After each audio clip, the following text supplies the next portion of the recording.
Ambassador Elia's arrival at Conquered Spindle was supposed to be routine. But Administrator Valen already felt something was wrong. He had been awake for 19 straight hours. Too many problems. Too much chaos. A food panic, a translation dispute, and even a complaint calling a visiting choir an acoustic weapon. So when he saw the request for a live human reception, he made a quiet decision. He was going to dislike this delegation. Conquered Spindle floated above a pale gas giant like a perfect silver ring in space. Clean. Silent. Controlled. A station built for diplomacy, where nothing was supposed to go wrong. But Valen knew better. Something always did. The shuttle doors opened, and the human delegation stepped out. Ambassador Elias Rook was tall for a human, with a calm posture that felt almost unnatural. He wore a formal earthsuit, expensive, neat, and completely unsuitable for survival in space. Behind him stood 2 security officers and a junior aide carrying sealed cases. Everything about them felt too relaxed, too confident, too human. Valen extended a lower limb in greeting. Ambassador Rook, welcome to Conquered Spindle. I trust your journey was acceptable. Elia smiled. It was not threatening, not formal, just human. Smooth ride, he said. Thanks for the welcome. Valen quickly withdrew his limb. Human warmth always felt unpredictable. You will be escorted to your quarters, Valen continued. The reception begins in 90 minutes. I recommend rest. Elia tilted his head slightly. You say that like rest is easy on a station this interesting. Valen paused. Interesting usually meant trouble. He was about to respond, when a sharp sound echoed through the corridor. Fast. Claw-like. Wrong. Valen's frills tightened. The cub is loose again. A handler appeared moments later, breathless, struggling with a broken tether. Behind him came a young Varric cub. Keth. Midnight scales. Large. Powerful. Still young enough to be unpredictable. A predator species juvenile, on a diplomatic station. The cub stopped the moment he saw the newcomers. His silver eyes locked onto the humans.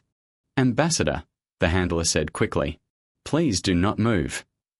He is trained, but still young. Elia didn't move back. He didn't show fear. Instead, he studied the cub calmly.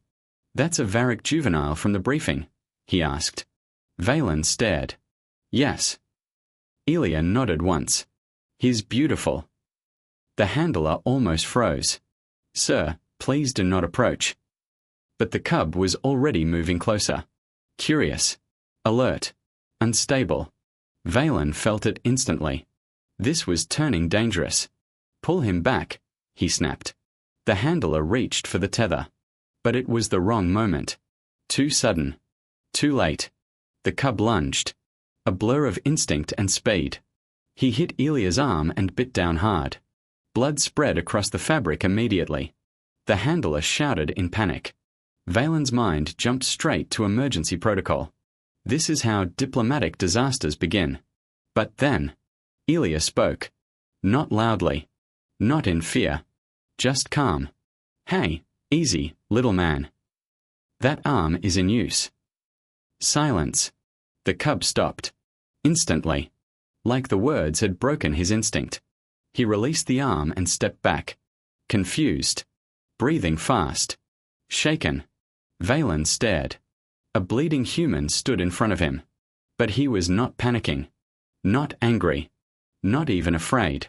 He just looked at the cub, like the situation was still fixable, and quietly said, "That was a bad choice." Valen realized something in that moment.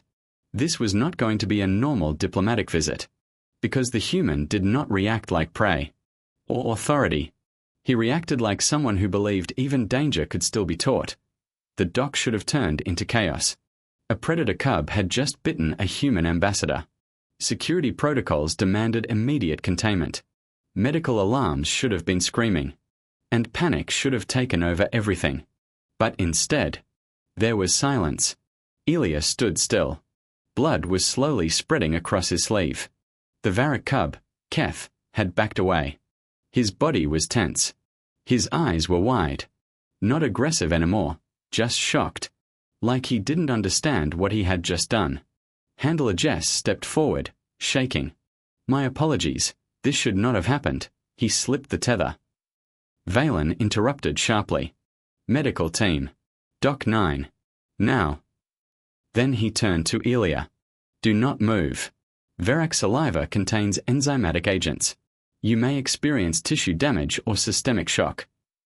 Elia glanced at his arm. Then back at Valen. "So, official diagnosis is I should be more worried." Valen didn't find it funny. This is not a time for humor. Elia nodded slightly. "Fair." But he still didn't panic. Then something completely unexpected happened. Elia slowly knelt down. Right in front of the cub.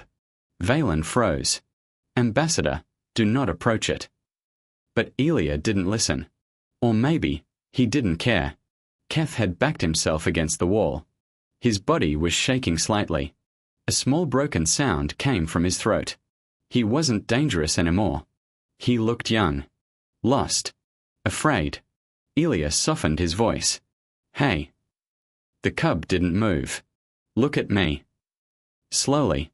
Keth did. His eyes were large. Unsteady. "I bit you," the cub said through his translator. "I bit a guest. My mother will be ashamed. They will send me away." Valen felt something tighten in his chest. This was not what he expected from a predator species. Fear. Shame. Collapse. Not dominance.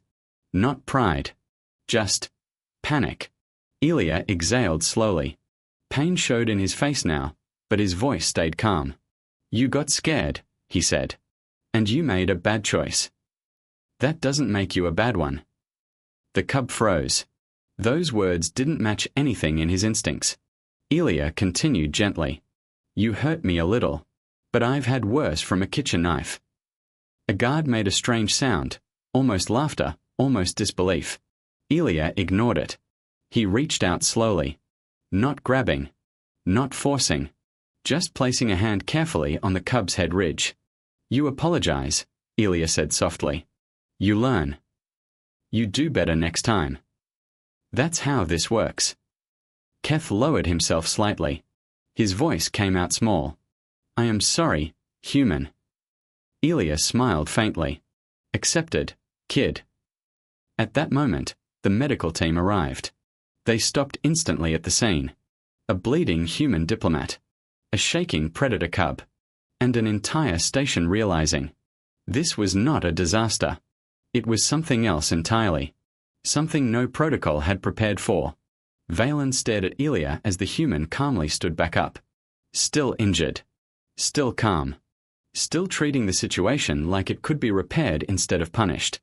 And for the first time, Valen wondered what kind of species reacted like that to be why the time the medical team finished scanning Elia's arm, half the station already knew what had happened. A predator cub had bitten a human ambassador. And the human had survived.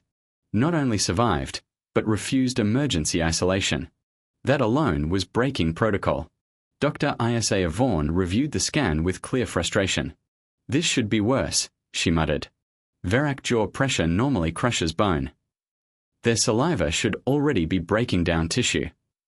She looked at Elia. "But your condition is stabilizing. Too fast." Elia leaned back on the medical platform. "So I'm healing faster than expected." Vaughn narrowed her eyes. "You are violating medical logic." Elia nodded. "That sounds like me on most Mondays." Valen stood near the doorway, still processing everything. The bite should have been a diplomatic emergency. Instead, the situation felt controlled. But not by protocol. By the human. Then something else happened. Soft footsteps. Small hesitation. Keth appeared in the doorway. Still ashamed. Still careful. He held something in his claws. A folded piece of cloth. He walked forward slowly and placed it down. "This is your blood cloth," the cub said quietly. "I cleaned it. I wanted to return it." A pause. "And I am sorry again." The room went silent. Elia looked at the cloth. Then at Keth. His expression softened immediately. "That was kind of you," he said. Keth lowered his head. Are you angry? Elia shook his head. No. Are you hurt? Yes. Are you angry? No. Vaughn clicked in frustration. You should be angry. It would be medically appropriate. Elia ignored her completely. He reached out gently and rested his hand near the cub's head ridge again. You got scared, Elia said. You made a mistake. But you came back anyway. That matters. Keth's scales flickered with uncertainty. My mother says apologies only count if you change after them. Elia smiled. Your mother sounds smart. Valen watched carefully. Something was happening here that didn't fit any category he knew. No dominance. No fear control. No punishment cycle. Just correction through calm. Later, the reception hall filled with delegates. Dozens of species gathered under neutral lights. But no one was talking about diplomacy anymore. They were watching the human. And the cub that now stayed close to him. Keth didn't leave Elia's side. Not because he was forced, but because he chose not to. Counselor Thress whispered. Should the cub not be restrained? Valen watched them carefully. No, he said slowly. I think restraint is not the variable that matters anymore. Elia noticed Keth lingering near the edge of the group. He crouched slightly despite his injured arm. You can come over, he said. Keth hesitated, then slowly moved closer. Careful, quiet, respectful. Not the same cub anymore. Elia picked up a small object from the table. Rolled it across the floor. Go get it. Keth blinked. Then, he moved. Caught it. Brought it back proudly. Elia nodded. Good. Try again. And rolled it again. By the third time, even station staff were watching differently. Not fear. Not caution. Something closer to disbelief. Valen realized something uncomfortable.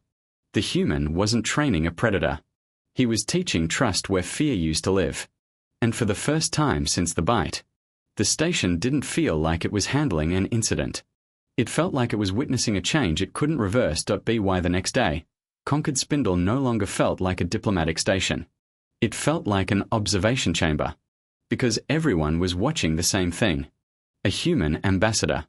And a predator cub that refused to leave his side. Keth followed Elia everywhere. Not like a prisoner. Not like a threat. Like someone learning a new way to exist.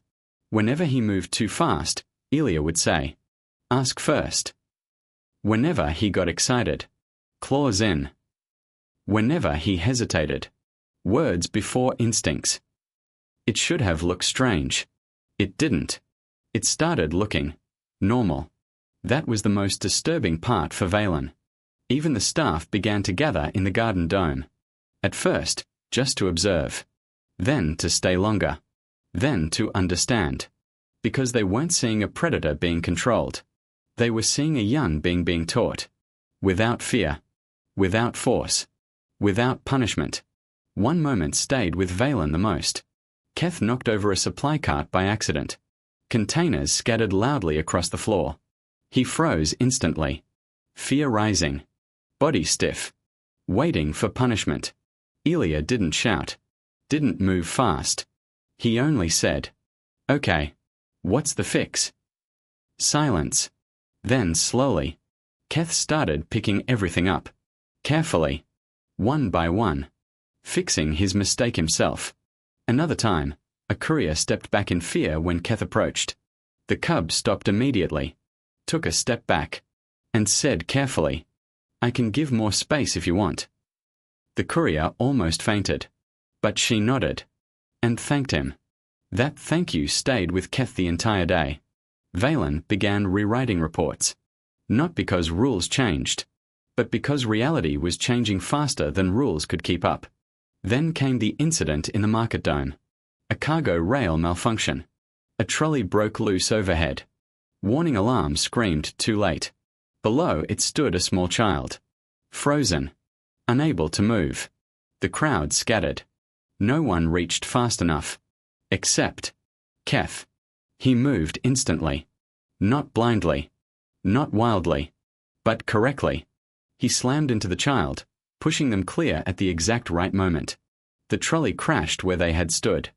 Metal shattered. Glass exploded. For a second, everything stopped. Then came panic. Then came security drones. Targeting Keth. "Stand down!" Elia shouted. He saved a life. Keth didn't run. He didn't fight. He just stayed still. Because the child was holding onto him and crying. "I moved too fast," Keth said. "I'm sorry."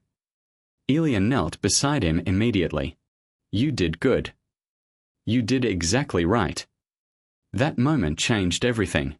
Not because of the rescue, but because of what followed. The child looked up at Keth, still shaking, and whispered, "Thank you, Big Bitey." Keth froze, then softly replied, "You are welcome." And that was it. That was the moment the entire station shifted. Not fear, not debate, but recognition. Something dangerous had acted with care. Later, Valen updated the official classification. For the first time, Keth was no longer labeled as a simple hazard. He was labeled juvenile under instruction, capable of restraint and empathy. Valen stared at the report for a long time, then quietly realized this wasn't just a behavior case anymore. It was a rewrite of everything they believed about instinct. The emergency review was supposed to end the confusion.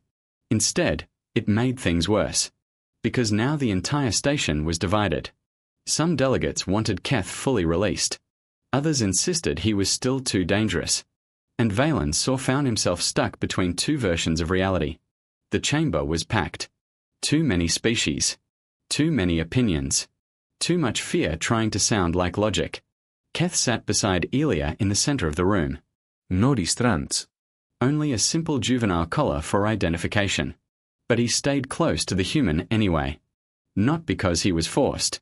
Because he trusted him. Councillor Menvar opened the session. This chamber must decide if the juvenile's behavior reflects change or exception. He looked at Elia.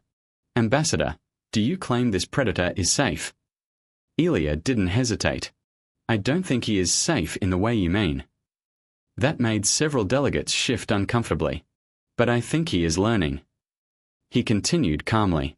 "He bit me because he was scared." And the moment he understood what he did, he stopped being violent. That matters more than the bite itself. A delegate snapped back. "You cannot apply human parenting logic to a Category 5 predator." Elia nodded. "We do it on Earth all the time. With wolves. With animals that bite. With things that scare us. We teach them what to do after fear." Valen felt the room tighten.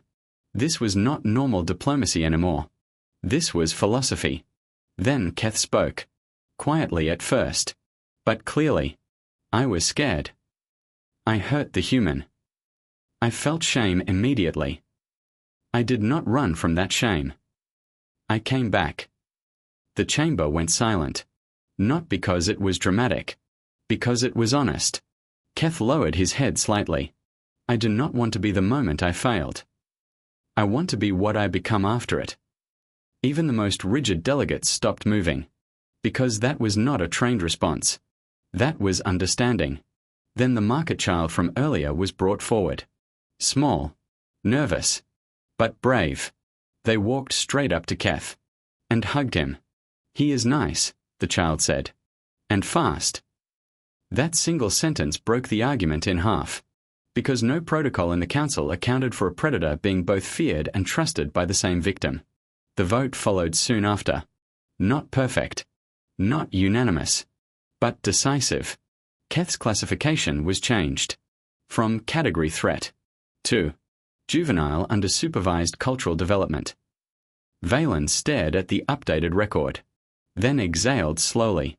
"This is administrative madness." Councillor Menvar replied. "No.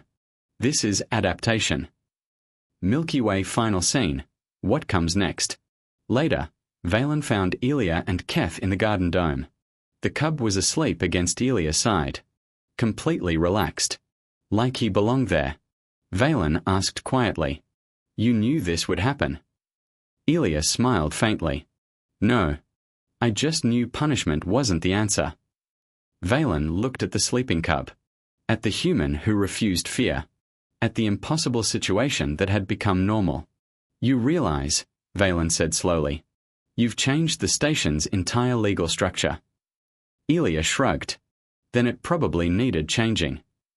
Valen looked at Keth one last time. A predator, a child, a future that no one had planned for, and understood something uncomfortable. The galaxy had not been prepared for humans, because humans didn't treat danger as something to eliminate. They treated it as something that could learn. And somewhere in the quiet of Conquered Spindle, a new rule had quietly replaced an old one. Not everything dangerous must be destroyed. Some things can be taught.